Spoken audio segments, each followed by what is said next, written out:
আসসালামু আলাইকুম। এটিএন বাংলা সংবাদে সবাইকে স্বাগত জানাচ্ছি। আমি শান্তা ইসলাম। ফিলিস্তিনের গাজা উপত্যকায় ট্রাম্পের শান্তি পরিকল্পনার আলোকে সব জিম্মিকে মুক্তি দিতে রাজি হয়েছে হামাস। নিরপেক্ষ সরকারের কাছে শাসনভার হস্তান্তর করতেও রাজি তারা। শান্তি প্রস্তাবে সাড়া দেওয়া ইসরায়েলকে অবিলম্বে গাজায় বোমা হামলা বন্ধের আহ্বান জানিয়েছেন মার্কিন প্রেসিডেন্ট। শান্তি পরিকল্পনা বাস্তবায়নে ইতিবাচক নেতানিয়াহু প্রশাসনও। গাজায় হামলা সীমিত করার নির্দেশ দিয়েছেন ইসরায়েলের প্রধানমন্ত্রী। হামাস ইসরায়েলের ইতিবাচক এই সাড়াকে স্বাগত জানিয়েছে ইতালি, যুক্তরাজ্য, অস্ট্রেলিয়া, কলম্বিয়া। আর জানাচ্ছেন নিয়াজজামান সজীব।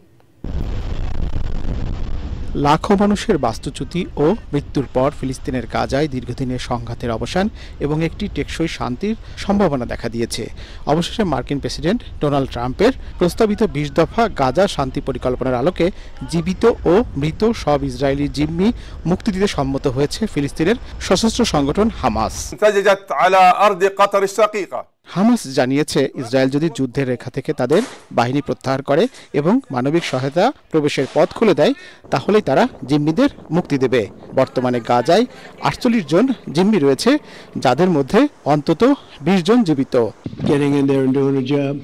এদিকে অবিলম্বে গাজায় বোমা হামলা বন্ধের আহ্বান জানিয়েছেন মার্কিন president Donald Trump. We were given a tremendous amount of help. Everybody was unified in wanting this war to end and seeing peace in the Middle East. And we're very close to achieving that. তার আহ্বানে সাড়া দিয়ে গাজায় হামলা সীমিত করার নির্দেশ দিয়েছেন ইসরায়েলের প্রধানমন্ত্রী বেনিয়ামিন নেতানিয়াহু। এসব উদ্যোগকে স্বাগত জানিয়েছে ইতালি, অস্ট্রেলিয়া, কলম্বিয়ার মতো দেশগুলো। El problema lo van a tener es al interior de los Estados Unidos y ya lo tienen.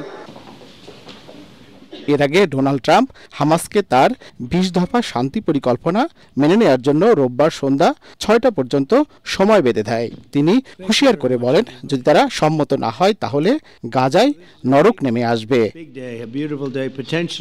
নিয়াজজামান Sajib, ATN Bangla. আগামী ফেব্রুয়ারিতে নির্বাচন নিয়ে কোনো সন্দেহ নেই বলে জানালেন বিএনপির মহাসচিব মির্জা ফখরুল ইসলাম আলমগীর।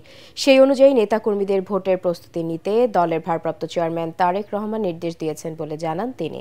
জাতিসংঘ অধিবেশনে শেষে গতরাতে দেশে ফিরে বিমানবন্দরে মির্জা ফখরুল আরও বলেন, প্রধান উপদেষ্টার সাথে যুক্তরাষ্ট্র সফর সফল হয়েছে। রিপোর্টে জানাচ্ছেন মাহবুব কবির চপল। বিএনপি মহাসচিব মির্জা ফখরুল ইসলাম আলমগীরের আগমন উপলক্ষে হজরত শাহজালাল আন্তর্জাতিক বিমানবন্দরে নেতাকর্মীদের ঢল নামে। শুক্রবার রাত ১১টার দিকে অবতরণ করেন তিনি। জাতিসংঘের ৮০তম অধিবেশনে যোগ দিতে প্রধান উপদেষ্টার সাথে যুক্তরাষ্ট্রে যান মির্জা ফখরুল সহ জামায়াত ও এনসিপির নেতারা। ১২ দিনের সফর শেষে তিনি বলেন, জাতীয় ঐক্য দেখাতেই প্রধান উপদেষ্টা তাদের সফর সঙ্গী করেছেন, যা সফল হয়েছে বলে দাবি করেন তিনি। প্রথমবারের মতো আমাদের ভারপ্রাপ্ত আমাদের তত্ত্বাবধায়ক সরকারের মাননীয় প্রধান উপদেষ্টা তিনি জাতীয় ঐক্য প্রদর্শন করবার জন্য কয়েকটি দলকে তিনি আমন্ত্রণ জানিয়েছিলেন। সেদিক থেকে এটা অবশ্যই একটা সফল হয়েছে। যুক্তরাষ্ট্রের বিমানবন্দরে মির্জা ফখরুল সহ এনসিপির নেতাদের লাঞ্ছিত করে আওয়ামী লীগের কর্মীরা। এ বিষয়েও কথা বলেন বিএনপির মহাসচিব। আপনার উপস্থিতিতে সেখানে একটু অপ্রীতিকর ঘটনা ঘটেছে। এগুলো কোনো ব্যাপার না, আমরা এগুলো খুব বড় মনে করি না। এটা বাংলাদেশে অতীতেও ঘটেছে এবং এটা হচ্ছে আওয়ামী লীগের একটা কালচার আপনার এই সমস্যাগুলো তৈরি করা। মির্জা ফখরুল বলেন, আগামী ফেব্রুয়ারিতে নির্বাচন নিয়ে কোনো সংশয় নেই। সে অনুযায়ী নেতাকর্মীদের প্রস্তুতি নেয়ার নির্দেশ দিয়েছেন দলের ভারপ্রাপ্ত চেয়ারম্যান তারেক রহমান। ২৬ যে ফেব্রুয়ারি মাসে যে নির্বাচন হবে, সেই নির্বাচনে আমাদেরকে গণতন্ত্রে ফিরে যাওয়ার সমস্ত ব্যবস্থা করতে আমাদের নেতা যেন তারেক রহমান সাহেব যেভাবে আমাদের নির্দেশ দিয়েছেন, সেইভাবে আমরা আমাদের নির্বাচনের জন্য প্রস্তুতি নেব। এবং আজকে গণতন্ত্রের উত্তরণের এই বিষয়টাতে গোটা পৃথিবীর সমর্থন রয়েছে, বিশেষ করে গণতান্ত্রিক বিশ্বের সমর্থনটা এখানে সম্পূর্ণভাবে রয়েছে। মাহবুব কবির চপল, এটিএন বাংলা, ঢাকা। নতুন ইস্যু তৈরি করে জনগণের ভেতরে বিভ্রান্তি তৈরির চেষ্টা চলছে বলে জানিয়েছেন বিএনপির সিনিয়র যুগ্ম মহাসচিব রুহুল কবির রিজভী। রাজধানীর জিয়া উদ্যানে শহীদ প্রেসিডেন্ট জিয়াউর রহমানের সমাধিতে শ্রদ্ধা জানিয়ে তিনি একথা বলেন। এ সময় সবাইকে ঐক্যবদ্ধভাবে দেশের জন্য কাজ করার আহ্বানও জানান রিজভী।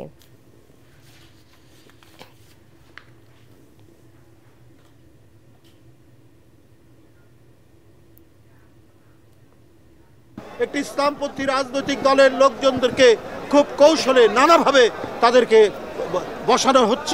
বসানো হয়েছে। এটা দিয়ে কিন্তু অবাধ সুষ্ঠু নির্বাচন হবে না। জনগণ প্রত্যক্ষ করছে, আমরাও প্রত্যক্ষ করছি কোন কোন গুরুত্বপূর্ণ পদে এই সমস্ত বিশেষ রাজনৈতিক দলের মনোভাবাপন্ন প্রশাসক এবং আমলাদেরকে বসানো হচ্ছে। সংবিধান সংস্কার পরিষদ ও গণভোটের মাধ্যমে জুলাই সনদ বাস্তবায়নের গুরুত্ব দিচ্ছে ঐকমত্য কমিশন। এ বিষয়ে রাজনৈতিক ঐকমত্য প্রতিষ্ঠায় কাল থেকে শেষ দফায় বৈঠক শুরু হবে রাজনৈতিক দলগুলোর সাথে। কমিশনের সদস্য ডক্টর বদিউল আলম মজুমদার আশা করছেন 15 অক্টোবরের মধ্যে ঐকমত্যের মাধ্যমে চূড়ান্ত করা হবে জুলাই সনদ। তবে ঐকমত্য না হলে আগামী সংসদ দ্বিকক্ষ হওয়ার সম্ভাবনা কম বলেও জানান তিনি। বিস্তারিত জানাচ্ছেন একরামুল হক সায়েম। দফায় দফায় বৈঠক আর আলোচনা করেও বহুল আলোচিত জুলাই সনদের কোনো সূরাও হয়নি এখনো। একদিকে গুরুত্বপূর্ণ ইস্যুতে রাজনৈতিক অনৈক্য, অন্যদিকে বাস্তবায়ন পদ্ধতি নিয়ে ঘুরপাক খাচ্ছে আলোচনা। এর মধ্যে 15 অক্টোবর মেয়াদ শেষ হবে জাতীয় ঐকমত্য কমিশনের। রোববার শেষ দফায় রাজনৈতিক দলগুলোর সাথে শুরু হবে আলোচনা। 10-12 দিন বিরতি হয়েছে। বিরতির আগে রাজনৈতিক দলগুলো আকাঙ্ক্ষা ব্যক্ত করেছিল তারা নিজেদের মধ্যে আলাপ আলোচনা করে তারা ঐক্যমতে বুঝতে পারে কিনা সে ব্যাপারে একটা প্রচেষ্টা চালাবে।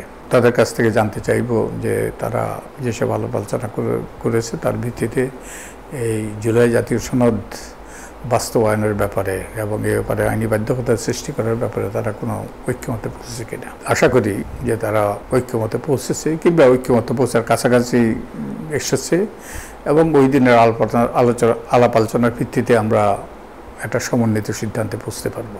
84টি সংস্কার প্রস্তাব নিয়ে তৈরি হচ্ছে জুলাই জাতীয় সনদ, যার 8-10টি বিষয়ে নোট অব ডিসেন্ট দিয়েছে বিএনপি ও সমমনা দলগুলো। অন্তর্বর্তী সরকারের আমলে নয়, আগামী সংসদেই সংবিধান সম্পর্কিত প্রস্তাবগুলোর বাস্তবায়ন চায় বিএনপি। অন্যদিকে নির্বাচনের আগে জুলাই সনদ বাস্তবায়ন এবং এ নিয়ে গণভোটের পক্ষে জামাত, আর গণপরিষদ নির্বাচনের মাধ্যমে সংবিধান সংস্কার চায় এনসিপি। এদিকে বিশেষজ্ঞদের পরামর্শ জুলাই সনদ বাস্তবায়নে বিশেষ সাংবিধানিক আদেশ জারি করা। এসব মতামত ও পরামর্শ আমলে নিয়ে প্রস্তাব চূড়ান্ত করছে ঐকমত্য কমিশন, যেখানে গণপরিষদের পরিবর্তে সংবিধান সংস্কার পরিষদ এবং গণভোটকে গুরুত্ব দেওয়া হচ্ছে।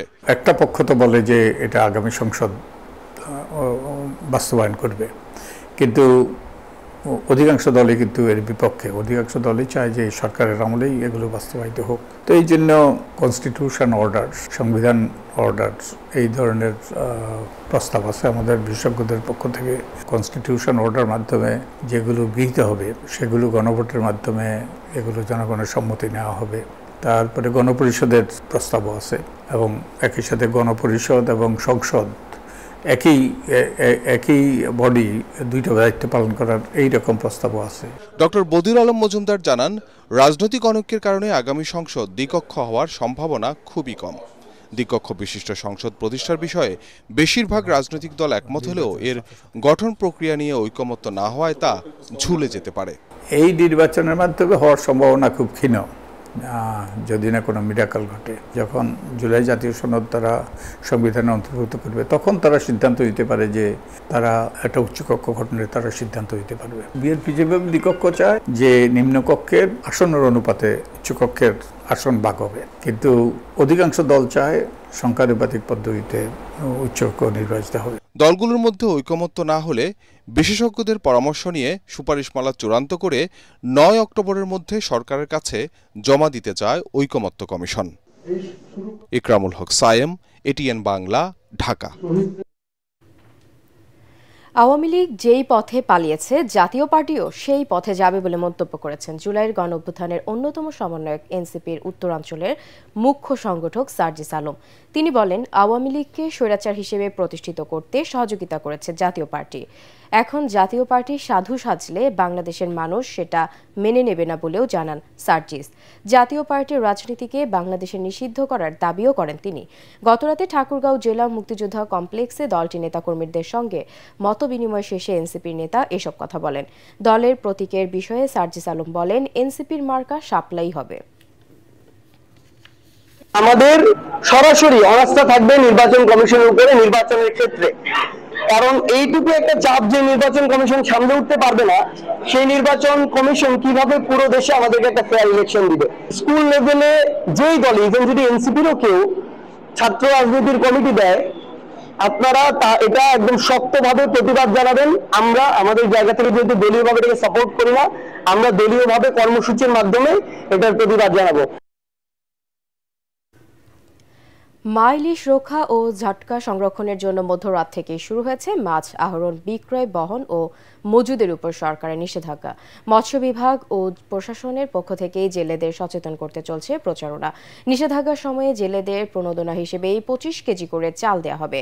এখন ইলিশের প্রধান প্রজনন মৌসুম, এই কারণে মা ইলিশ ডিম ছাড়ার জন্য সাগর থেকে মিঠা পানিতে আসে। এর আগে মা ইলিশ রক্ষা ও ঝাটকা সংরক্ষণের জন্য সাগর, মোহনা, উপকূলীয় এলাকা ও বরিশাল সহ দেশের 20টি জেলায় ইলিশ সহ সব ধরনের মাছ ধরা 4 অক্টোবর থেকে 25 অক্টোবর পর্যন্ত আহরণ, বিক্রি, মজুদ ও বহন নিষিদ্ধ করে সরকার। দেশের 18টি জেলায় শুধুমাত্র ইলিশ ধরা বন্ধ ঘোষণা করা হয়েছে। বাংলাদেশের ওয়ানডে দলে প্রথমবারের মতো জায়গা পেলেন সাইফ হাসান। এশিয়া কাপে তিনি দলের পক্ষে সর্বোচ্চ রান করেছিলেন। এছাড়া নুরুল হাসান সোহানকে নিয়ে আফগানিস্তানের বিপক্ষে 16 সদস্যের ওয়ানডে সিরিজের দল ঘোষণা করেছে বাংলাদেশ ক্রিকেট বোর্ড বিসিবি। আগামী 8 অক্টোবর থেকে আফগানিস্তানের সাথে 3 ম্যাচের ওয়ানডে সিরিজ খেলবে বাংলাদেশ। দলের নেতৃত্বে থাকছেন মেহেদী হাসান মিরাজি, ফিরেছেন নাজমুল হোসেন শান্ত, নাইম শেখ, হাসান মাহমুদ এবং নাহিদ রানা। আবুধাবি শেখ জায়েদ স্টেডিয়ামে আগামী 8, 11 ও 14 অক্টোবর ওয়ানডে 3টি হবে।